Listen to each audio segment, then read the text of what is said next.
Shabbat Shalom. This coming Shabbat, we read the Torah portion of Vayera. The Torah portion begins with a somewhat sick Abraham following his adult circumcision, sitting by his tent and 3 angels greeting him.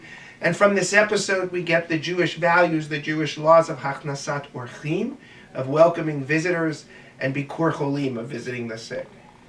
Later in the Torah portion, we see the very famous story that we read on the second day of Rosh Hashanah, the binding of Isaac, where God tells Abraham to sacrifice his son Isaac.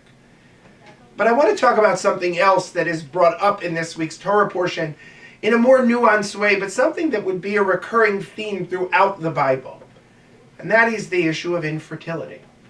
We know how important procreation is in the Bible.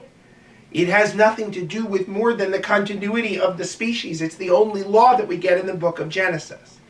Procreation was held as sacrosanct in the Bible because they needed to continue.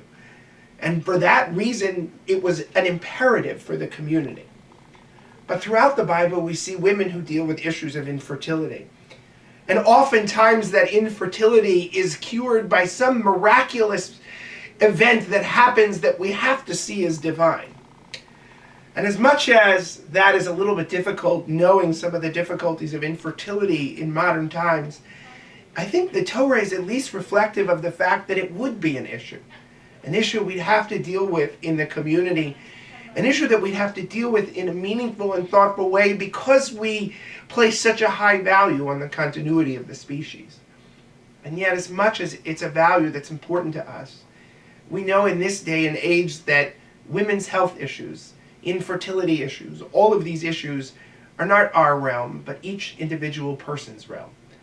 And so we take guidance from the Torah once again, even on modern issues.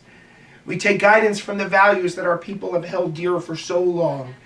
And in the book of Breshit, it seems like we do this each and every week through the example of our forefathers and foremothers. Shabbat Shalom.